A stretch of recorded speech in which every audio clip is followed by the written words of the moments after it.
സത്യന്റെ പ്രവചനങ്ങൾ.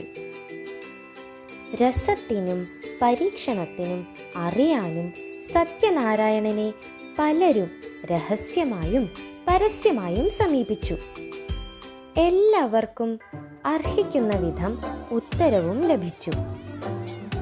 ഒരിക്കൽ സ്കൂളിൽ തന്നെ ഒരു രസകരമായൊരു സംഭവം നടന്നു.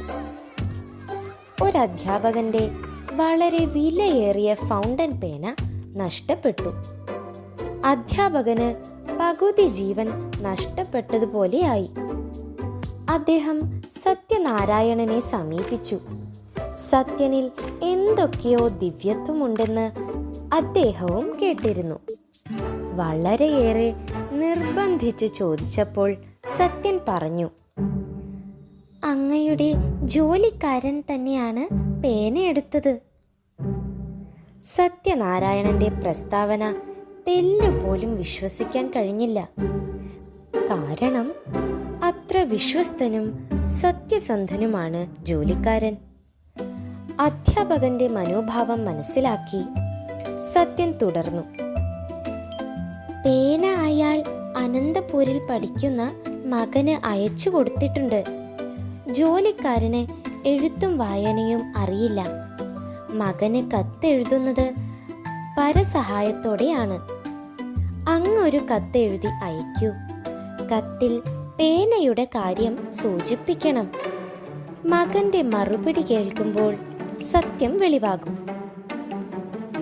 കത്ത് തയ്യാറാക്കപ്പെട്ടു. പേനയെക്കുറിച്ച് അതിൽ ഇപ്രകാരം എഴുതിയിരുന്നു: മോനെ, അച്ഛൻ അയച്ചു തന്ന പേന നല്ലതുപോലെ ഉപയോഗിക്കണം. വളരെ വിലപിടിപ്പുള്ളതാണ്. 3-4 ദിവസത്തിനകം മറുപടി കിട്ടി. മകൻ ഇങ്ങനെ കുറിച്ചിരുന്നു: അച്ഛൻ അയച്ചു തന്നത് നല്ല പേനയാണ്. തീർച്ചയായും ഞാനത് നല്ല പോലെ സൂക്ഷിക്കും. അതിൻ്റെ വിലയേക്കാളേറെ അച്ഛൻ്റെ സ്നേഹം നിറഞ്ഞ മനസ്സിൻ്റെ പ്രതീകമാണ് എനിക്കത്. മറുപടി വായിച്ച അധ്യാപകൻ അത്ഭുതപ്പെട്ടുപോയി. സ്കൂളിൽ മാത്രമല്ല, പുറത്തും സത്യന്റെ പ്രവചനങ്ങൾ നടന്നിരുന്നു. ഒരിക്കൽ കുതിരയെ നഷ്ടപ്പെട്ട ഒരു മുസ്ലിം സത്യനാരായണന്റെ സമീപം പരിഭ്രാന്തിയോടെ എത്തി. അയാളുടെ കുടുംബം ഉപജീവനം നടത്തിയിരുന്നത് ആ കുതിരയെ പ്രയോജനപ്പെടുത്തിയാണ്. നിറമിഴികളുമായി നിൽക്കുന്ന ആ സാധുവിനോട് സത്യനാരായണൻ പറഞ്ഞു, വിഷമിക്കണ്ട, കുതിര നഷ്ടപ്പെട്ടിട്ടില്ല. നിങ്ങളുടെ നഗരത്തിന് പുറത്തുള്ള തോപ്പിൽ കുതിര മേയുന്നുണ്ട്. ചെല്ലൂ. കേട്ടപടി അയാൾ പായുകയായിരുന്നു. തോപ്പിലെത്തിയപ്പോൾ അവിടെ തന്റെ കുതിര. സത്യൻ ഉറവക്കുണ്ടയിൽ പഠിക്കുമ്പോഴാണ് ഈ സംഭവം. ഒപ്പം പഠിക്കുന്ന ഒരു കുട്ടി, പേര് ബിന്ദേല ഹനുമന്ത റെഡ്ഡി. ഒരു വ്യാഴാഴ്ച ദിവസം ബാലൻ ഭജന സമയത്ത് വന്നു. ഭജന കഴിഞ്ഞു. ആളുകൾ സത്യനെ സമീപിക്കാൻ തുടങ്ങി. ഹനുമന്തയും വരിയിൽ നിന്നു. ഏറെ സമയം കഴിഞ്ഞിട്ടും ആ ബാലന് സത്യനെ കാണാനായില്ല. അവന് ദേഷ്യം വന്നു. കൊണ്ടുവന്ന ദ്രവ്യങ്ങൾ വലിച്ചെറിഞ്ഞ് അവൻ ഇറങ്ങിപ്പോയി. ഈ വിവരം ഹെഡ് മാസ്റ്റർ അറിഞ്ഞു. കുട്ടിയുടെ ആ ധിക്കാരം വകവെച്ചു കൊടുക്കാൻ അദ്ദേഹം തയ്യാറായില്ല. ഇനി മുതൽ ഹോസ്റ്റലിൽ ഹനുമന്തയ്ക്ക് ഭക്ഷണം കൊടുക്കേണ്ടെന്ന് ഹെഡ് മാസ്റ്റർ ഉത്തരവിട്ടു. വിവരം സ്കൂൾ മുഴുവനും അറിഞ്ഞു. ഒരു അബ്ദുൽ ഖാദറാണ് അന്ന് school leader. Abdul Khader head മാസ്റ്ററെ കണ്ട് ശിക്ഷ പിൻവലിക്കണമെന്ന് അപേക്ഷിച്ചു. ഹനുമന്തയെയും കൊണ്ട് സത്യന്റെ അരികിൽ ചെന്ന് ക്ഷമ പറയിപ്പിക്കാമെന്ന് പറഞ്ഞു. അധ്യാപകൻ സമ്മതിച്ചു. അടുത്ത വ്യാഴാഴ്ച ഭജന കഴിഞ്ഞു. കുറഞ്ഞത് 150 പേർ ദർശനത്തിനായി കാത്തിരിക്കുന്നു. കുറച്ചു കഴിഞ്ഞപ്പോൾ ഒരു ഗ്രാമീണൻ വന്ന് തിരക്കി. അബ്ദുൽ ഖാദർ എന്ന കുട്ടിയെ സത്യൻ വിളിക്കുന്നു. അബ്ദുൽ ഖാദർ വിസ്മയത്തോടെ സത്യനെ സമീപിച്ചു. സത്യൻ പറഞ്ഞു, നീ വന്നിരിക്കുന്നത് ഹനുമന്തയുടെ കാര്യത്തിനല്ലേ? സാരമില്ല, അവന് ആവശ്യത്തിനുള്ള ശിക്ഷയായി. അധ്യാപകനോട് അവന് ഭക്ഷണം കൊടുക്കാൻ പറയൂ. ആ സമയം എവിടുന്നോ സംഭരിച്ച കരുത്തിനാൽ അബ്ദുൽ ഖാദർ ചോദിച്ചു, എപ്പോഴാ ഭാരതത്തിന് സ്വാതന്ത്ര്യം കിട്ടുക? ഉത്തരം ഉടനെ ഉണ്ടായി. 1947 ഓഗസ്റ്റ് 15 നാം സ്വാതന്ത്ര്യം ആഘോഷിക്കും. ഇക്കാര്യം ഖാദർ സ്കൂളിൽ പലരോടും പറഞ്ഞു. എങ്കിലും അദ്ദേഹം ഉൾപ്പെടെ ആരും അത് സത്യമായി തീരുമെന്ന് അന്ന് നനച്ചില്ല. വീട്ടിൽ ചെല്ലുമ്പോൾ ഈശ്വരാമ്പ മകനെ അരികിൽ വിളിച്ചിരുത്തി ഓമനിക്കും. തലയിലും ശരീരത്തിലും എണ്ണ പുരട്ടി കുളിക്കാനയക്കും. എണ്ണ പുരട്ടുമ്പോൾ വാത്സല്യം നിറഞ്ഞ ചോദ്യങ്ങളിലൂടെ സത്യന്റെ മനസ്സിനകത്തേക്ക് ഊളിയിടാൻ അമ്മ ശ്രമിക്കാറുണ്ട്. പക്ഷേ സാധിക്കാറില്ല.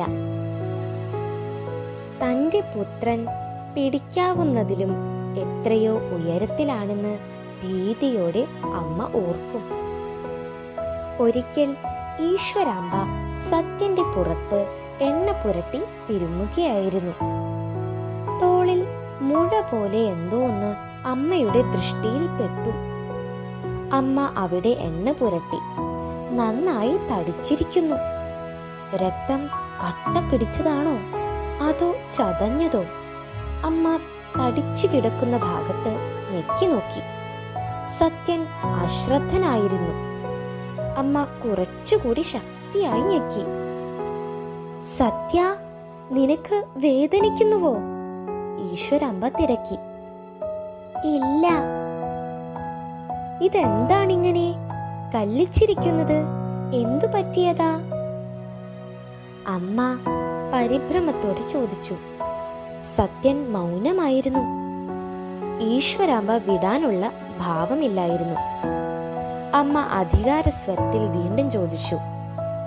ഒടുവിൽ മാതൃഭാവത്തിനു മുന്നിൽ കീഴടങ്ങി സത്യൻ പറഞ്ഞു, അമ്മ പേടിക്കണ്ട.